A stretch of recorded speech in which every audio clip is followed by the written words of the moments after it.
Today we start a new book,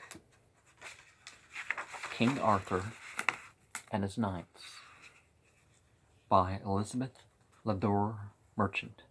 Well, really by Thomas Mallory Mort Arthur, but compiled and arranged by her. And the illustration, all this time the hand and arm held the sword and remained quite still. So we don't. Introduction. The court celebrates the king's birthday.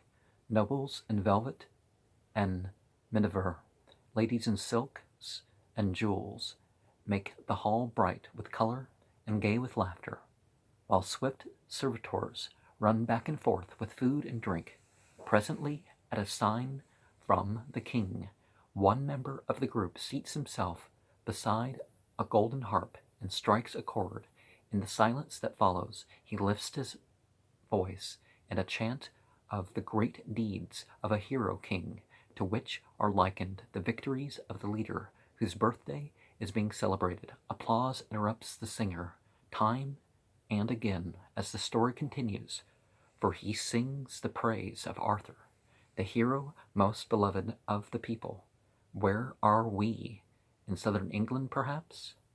Or in northern France? Or with somewhat less of luxury in the setting? In the Scottish Grampians, or the fastness of the Welsh mountains? And when? Any time through the run of the centuries, from the 12th to the 16th, or indeed earlier or later, if we shift somewhat our thought of singer and audience, the sounds may proceed from a venerable bard who sings prophet-wise in a wise Welsh glen. In eloquent speech, there can be a sort of sorcery going on. From a minstrel whose welcome presence brightens the feudal hall of a Scottish fortress, from a fantastic jungler who amasses his Norman host with alternative song and sleight of hand tricks, or, as we have suggested, from a courtly and renowned trouveur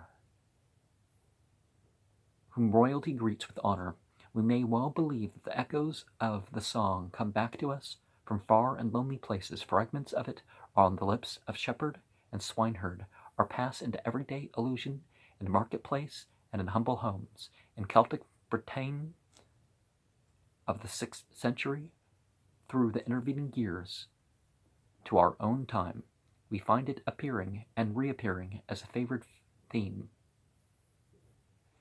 Nor is it confined to Western Europe. In translations, it is scattered far and wide. It is world literature, a quarry from which all modern peoples are hewn, and it kind of, makes its way from the Celtic. This story, which has so deeply impressed itself upon the hearts and minds of men, centers on the shadowy but heroic figure of Arthur, king of the Bretons, in the 5th or 6th century of the Vulgar era. Its most important early form is the Latin of Geoffrey of Monmouth in his Historia Bretonum of 1130 to 1147, told in courtly Norman French by Geoffrey Galmer, and again by Wace to please Queen Eleanor in 1155, presently in English by Layman in his Brut of 1205, and then in a latter English by Sir Thomas Malory, 1469 or 1470. It flowed along through these centuries, or on its current it carried the elements of all the influences and ideals that were gradually determining the nature and standards of the English-speaking world. Though minstrel and trouveur Treveri,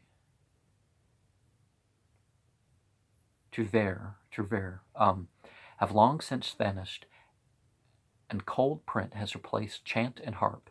There is no lack of visible tokens to recall the cherished legends. The sacred thorn still flowers at Glastonbury. The ruins of the castle, called Arthur's, still crown a Cornish cliff above the recesses of Merlin's cave. At a round table at Winchester has a rival under the walls of Stirling Castle.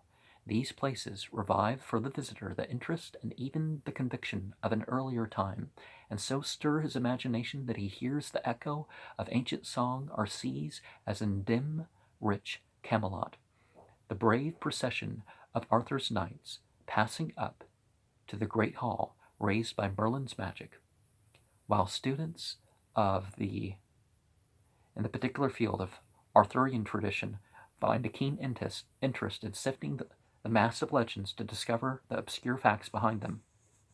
Most readers are satisfied to conclude that this kingly figure embodies what men would fain have seen brought to birth by the travail of the spirit.